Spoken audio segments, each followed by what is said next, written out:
Story time. Am I right? Have I five? Yes. Yes. Hello, welcome back to Story Time with John, your host, if you will. And this guy, woohoo! Even though he's mirror image, and I can't do anything about it. So, never mind. Unless I take them all off and then flip them around on some kind of editing software, but ain't nobody got time for that. Am I right? So, yesterday we read chapters 1 and 2. And we're going to carry on today. Obviously, 2 more chapters. Let me catch you up, just to remind you. So, oh yes, the President of the United States is on the phone with a space shuttle going to the Space Hotel, USA. They've seen the Great Glass Elevator, this thing, flying towards it. They think it's a bomb. They think the bed is a bomb. So let's carry on and find out what happens next. Right. Charlie and the Great Glass Elevator, Chapter 3. The link-up. Inside the great glass elevator, there was also a good deal of excitement. Charlie and Mr. Wonka and all the others could see clearly the huge silvery shape of the Space Hotel, USA, about a mile ahead of them, and behind them was the smaller, but still pretty enormous, transporter capsule. The great glass elevator, not looking at all great now beside these 2 monsters, was in the middle. And of course everybody, even Grandma Josephine, knew very well what was going on. They even knew that the 3 astronauts in charge of the transport capsule were called Shuckworth, Shanks, and Showler. The whole world knew about these things. Newspapers and television had been shouting about almost nothing else for the past 6 months. Operation Space Hotel was the event of the century. "What a load of luck!" cried Mr. Wonka. "We've landed ourselves slap bang in the middle of the biggest space operation of all time." "We've landed ourselves in the middle of a nasty mess," said Grandma Josephine. "Turn back at once." "No, Grandma," said Charlie. "We've got to watch it now. We must see the transport capsule linking up with the Space Hotel." Mr. Wonka floated right up close to Charlie. "Let's beat them to it, Charlie," he whispered. "Let's get there first and go aboard the Space Hotel ourselves." Charlie gaped. Then he gulped. Then he said softly, "It's impossible. You've got to have all sorts of special gadgets to link up with another spacecraft, Mr. Wonka." "My elevator could link up with a crocodile if it had to," said Mr. Wonka. "Just leave it to me, my boy." "Grandpa Joe," cried Charlie, "did you hear that? We're going to link up with the Space Hotel and go on board." "Yippee!" shouted Grandpa Joe. "What a brilliant thought, sir! What a staggering idea!" He grabbed Mr. Wonka's hand and started shaking it like a thermometer. "Be quiet, you balmy old bat," said Grandma Josephine. "We're in a hot enough stew already. I want to go home." "Me too," said Grandma Georgina. What if they come after us?" said Mr. Bucket, speaking for the first time. "What if they capture us?" said Mrs. Bucket. "What if they shoot us?" said Grandma Georgina. "What if my beard were made of spinach? Cried Mr. Wonka. "Bunkum and tummy rot. You'll never get anywhere if you go about what-ifing like that. What would Columbus have discovered? Would he have discovered America if he had said, what if I sink on the way over? What if I meet pirates? What if I never come back?" He wouldn't even have started. We want no what-ifers around here, right, Charlie? Off we go, then. But wait. This is a very tricky maneuver, and I'm going to need help. There are 3 lots of buttons we have to press, all in different parts of the elevator. I shall take these 2 over here, the white one and the black. Mr. Wonka made a funny blowing noise with his mouth and glided effortlessly, that word was quite hard to say, like a huge bird across the elevator to the white and black buttons, and there he hovered. "Grandpa Joe, sir, kindly station yourself beside the silver button there. Yes, that's the one. And you, Charlie, go up and stay floating beside that little golden button near the ceiling. I must tell you that each of these buttons fires booster rockets from different places outside the elevator." Here we go. Look at him floating. That's how we change direction. Grandpa Joe's rockets turn us to starboard, to the right. Charlie's turn us to port, to the left. Mine make us go higher or lower or faster or slower. All ready? "No, wait!" cried Charlie. who was floating exactly midway between the floor and the ceiling. How do I get up? I can't get up to the ceiling. He was thrashing his arms and legs violently, like a drowning swimmer, but getting nowhere. My dear boy, said Mr. Wonka. You can't swim in this stuff. It isn't water, you know. It's air, and very thin air at that. There's nothing to push against, so you have to use jet propulsion. Watch me. First, you take a deep breath, then you make a small round hole with your mouth, and you blow as hard as you can. If you blow downwards, you jet propel yourselves up. If you blow to the left, you shoot off to the right, and so on. You maneuver yourself like a spacecraft by using your mouth as a booster rocket. Suddenly, everyone began practicing this business of flying about, and the whole elevator was filled with the blowings and snortings of the passengers.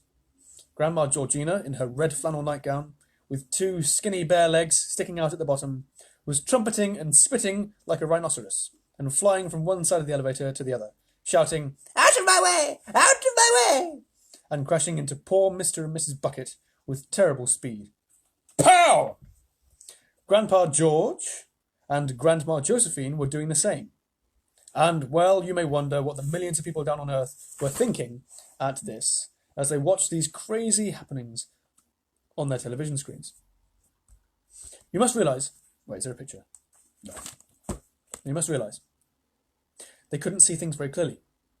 The great glass elevator was only about the size of a grapefruit on their screens, and the people inside, slightly blurred through the glass, were no bigger than the pips of the grapefruit. Even so, the watchers below could see them buzzing about wildly like insects inside a glass box. "What in the world are they doing?" shouted the President of the United States, staring at the screens. "You Showler, oh yes.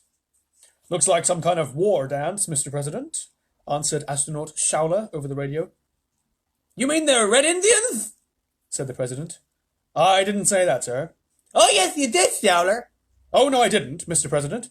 "Silence," said the President. "You're muddling me up." Back in the elevator, Mr. Wonka was saying, Please, do stop flying about. Keep still, everybody, so we can get on with this docking. Right." "You miserable old mackerel," said Grandma Georgina, sailing past him. "Just when we start having a bit of fun, you want to stop it." "Look at me, everybody," shouted Grandma Josephine. "I'm flying. I'm a golden eagle. Eagle." "I can fly faster than any of you," cried Grandpa George, whizzing round and round, his nightgown blowing out behind him like the tail of a parrot. "Grandpa George," cried Charlie, "do please calm down. If we don't hurry, these astronauts will get there before us. Don't you want to see inside the Space Hotel? Any of you?" "Out of my way!" shouted Grandma Georgina, blowing herself back and forth. "I'm a jumbo jet!" "You are a balmy old bat," said Mr. Wonka. In the end, the old people grew tired and out of breath, and everyone settled quietly into a floating position. "All set, Charlie? All set, Grandpa Joe, sir?" said Mr. Wonka. "All set, Mr. Wonka," Charlie answered, hovering near the ceiling. "I'll give the orders," said Mr. Wonka. "I'm the pilot. Don't fire the rockets until I tell you. And don't forget who is who. Charlie, you're port. Grandpa Joe, you're starboard. Left, right." Mr. Wonka pressed one of his own two buttons, and immediately booster rockets began firing underneath the great glass elevator. The elevator leapt forward, but swerved violently to the right. "Hard a port!" yelled Mr. Wonka. Charlie pressed his button. Beep! The rockets fired. The elevator swung back into line. "Steady as you go," cried Mr. Wonka. "Starboard, 10 degrees." "Steady, steady. Keep her there." Soon they were hovering directly underneath the tail of the enormous silvery space hotel. "You see that little square door with the bolts in it?" said Mr. Wonka. "That's the docking entrance. It won't be long now, won't be long. Port of action. Steady. Starboard a bit. Good, good. Easy does it. We're nearly there."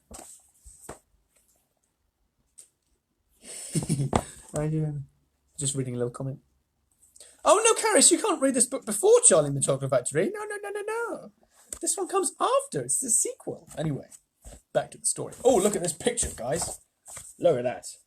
There's the Space Hotel, USA. Beautiful. Looks like a big cucumber in the sky. Hi, Shirley. Wave. Might have to wave at everybody else now. Hello. Hello. Stop getting distracted. Right. To Charlie, it felt rather as though he was in a tiny rowboat underneath the stern of the biggest ship in the world. The space hotel towered over them. It was enormous. I can't wait, thought Charlie, to get inside and see what it's like. It's pretty cool. I'm going to show you again. That's a pretty cool spaceship. Yeah. Okay. Chapter 4. The President. Half a mile back, Shuckworth, Shanks and Showler were keeping the television camera aimed all the time at the glass elevator. And across the world, millions and millions of people were clustering around their TV screens, in this day and age, their phones most likely, watching tensely the drama being acted out 240 miles above the earth. In his study in the White House sat Lancelot R. Gilligrass, President of the United States of America, the most powerful man on earth. In this moment of crisis, all his most important advisers had been summoned urgently to his presence. And there they all were now, following closely on the giant television screens every move made by this dangerous-looking glass capsule and its 8 desperate-looking astronauts. The entire cabinet was present. The Chief of the Army was there, together with 4 other generals. There was the Chief of the Navy and the Chief of the Air Force and the Sword Swallower from Afghanistan, who was the President's best friend. There was the President's Chief Financial Advisor, who was standing in the middle of the room, trying to balance the budget on top of his head, but it kept falling off. Standing nearest of all to the President was the Vice President, a huge lady of 89 with a whiskery chin. She had been the President's nurse when he was a baby, and her name was Miss Tibbs. Miss Tibbs was the power behind the throne. She stood no nonsense from anyone. Some people said she was as strict with the President now as she was when he was a little boy. She was the terror of the White House, and even the head of the Secret Service broke into a sweat when summoned to her presence. Oh, good grief, what voice am I going to do for her? Only the President was allowed to call her Nanny. The President's famous cat, Mrs. Torbsy-Puss, was also in the room. Torbsy-Puss. There was absolute silence now in the presidential study. All eyes were riveted on the TV screen as the small glass object, with its booster rockets firing, slid slowly up behind the giant space hotel. "They're going to link up!" shouted the President. "They're going to board our space hotel!" "They're going to blow it up!" cried the Chief of the Army. "Let's blow them up first! Crash, bang, wallop, bang, bang, bang, bang!" The Chief of the Army was wearing so many metal ribbons they covered the entire front of his tunic on both sides. Ooh, and spread down onto his trousers as well. "Come on, Mr. P," he said. "Let's have some really super-duper explosions." Oh, I've got to do Miss Tibbs now. "Silence, you silly boy," said Miss Tibbs, and the Chief of the Army slunk into a corner. "Hi, Chloe." "Listen," said the President. The point is this, okay? Who are they and where do they come from? Where's my chief spy? Shh, you're ruining the mood. Okay, here's a picture. Here we go. I have no idea who that is. Who's that? That's the guy with the big beard. There's the President there, and that's Miss Tibbs, and that's the curtain. I can't stop talking with a lisp now. I enjoy it. I'm good, thanks. Okay. "Here, sir, Mr. President, sir," said the chief spy. He had a false moustache, a false beard, false eyelashes, false teeth, and a falsetto voice. "Knock, knock," said the President. "Who's there?" said the chief spy. "Courtney." "Courtney who?" "Courtney one yet?" said the President. There was a brief silence. "The President?" She's lisping now. No, she's not. "The President asked you a question," said Miss Tibbs in an icy voice. "Have you caught anyone yet?" "No, ma'am, not yet," said the chief spy, beginning to twitch. "Well, here's your chance." Oh no, I'm doing Grandma Joe's voice. What was she? "Well, here's your chance." There you go, snarled Miss Tibbs. "Quite right," said the President. "Tell me immediately who all these people are in that glass capsule." "Aha," said the chief spy, twirling his false moustache. "That is a very difficult question." "You mean you don't know?"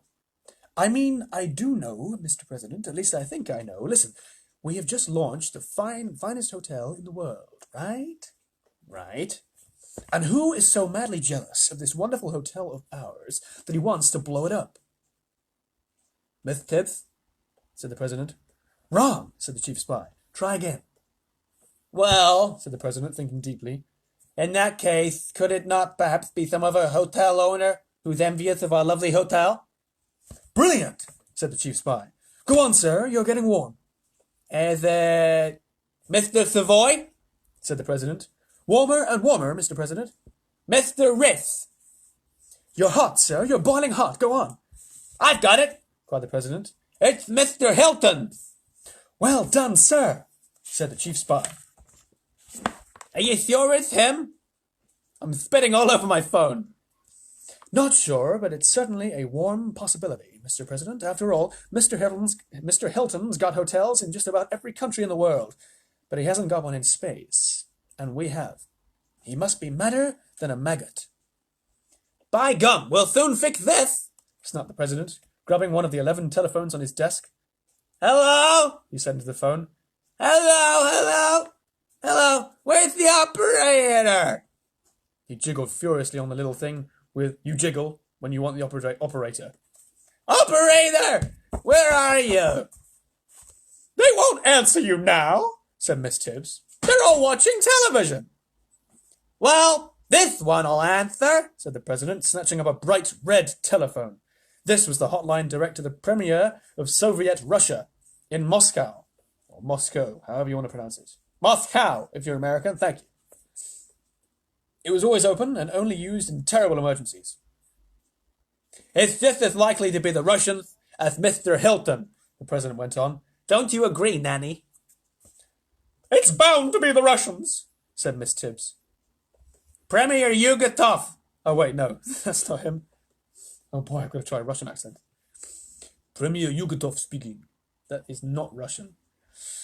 Bear with me. Russia, right. Premier Yugatov speaking, said the voice from Moscow. What's on your mind, Mr. President? I need to work on my Russian accent. Get back to me. Knock, knock, said the President. Who's there? Said the Soviet Premier. Warren. Warren who? War and Peace by Leo Tolstoy. War and Peace by Leo Tolstoy, said the President. Now you see here, Yugatov, you get those astronauts of yours off that space hotel of ours this instant. Otherwise, I'm afraid we're going to have to show you just what you're going to get. Yugatov? Yeah. All right, hang on. We're just going to have to show you just where you get off. You get off. Those astronauts are not Russian, Mr. President. He's lying, said Miss Tibbs. You're lying, said the President. Not lying, sir, said the Premier Yugatov. Have you looked closely at the astronauts in the glass box? I myself cannot see them too clearly on my TV screen, but one of them, the little one with the pointed black beard and the top hat, has a distinctly Chinese look about him. In fact, he reminds me very much of my friend, the Prime Minister of China.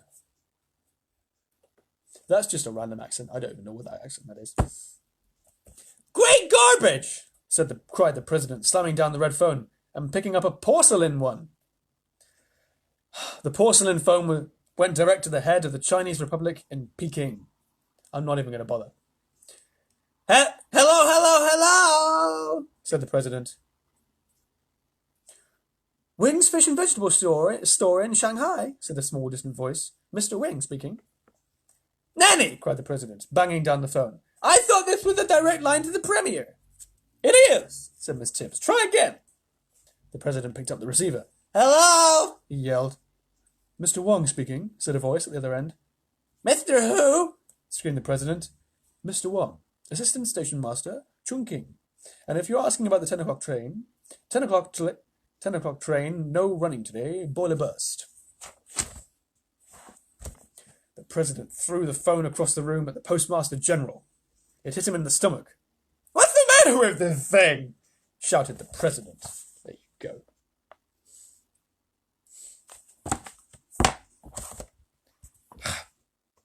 It is very difficult to phone people in China, Mr. President, said the Postmaster General. The country is so full... Oh boy, I'm not going to read that out. Okay. There's something... No, I'm not going to read that. This book was written a long time ago, okay? And yeah. Anyway, Right. The Postmaster General replaced the telephone on the desk. Just try once more, Mr. President, please, he said. I've tightened the screws underneath. The President again picked up the receiver. Greetings, Honourable Mr. President, said a soft, faraway voice. Here is Assistant Premier Chun...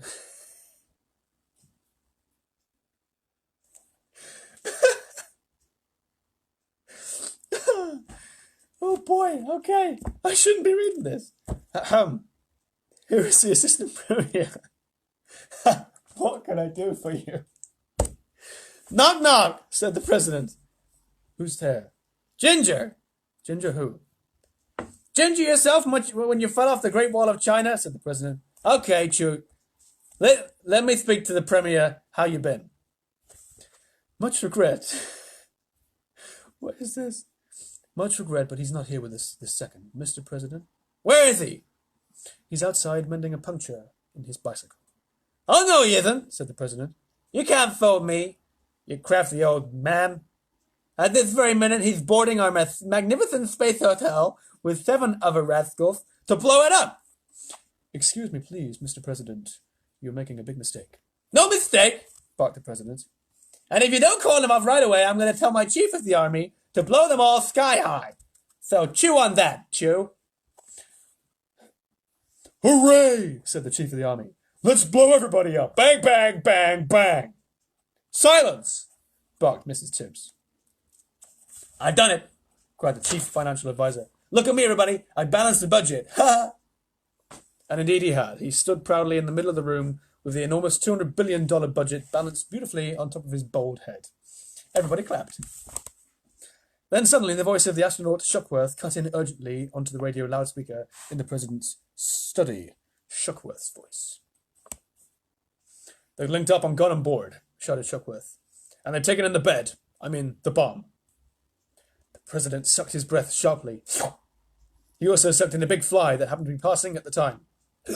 He choked. Miss Tibbs thumped him on the back. He swallowed the fly and felt better. But he was very angry. He seized pencil and paper and began to draw a picture. As he drew, he kept muttering, I won't have flies in my office. I won't put up with them. His advisers waited eagerly. Oh dear. I don't know what's more fun, the story or reactions to the story. Yes, he is slightly outdated, yes. I just aired out those outdated references. Okay, let's carry on. They knew that the great man was about to give the world yet another of his brilliant inventions. The last time had been the Gilligras left-handed corkscrew, which had been hailed by left-handers across the nation as one of the greatest blessings of the country. Of the century, rather. There you are, said the President, holding up the paper. This is Gilligras' patent fly trap. They all crowd around to have a look. The fly climbs up the ladder on the left, said the President. He walks along the plank, he stops, he sniffs, he smells something good. He peers over the edge and sees the sugar lump. Aha, he cries, sugar! He's just about to climb down the string to reach it when he sees the basin of water below. Ho ho, he says, it's a trap. They want me to fall in.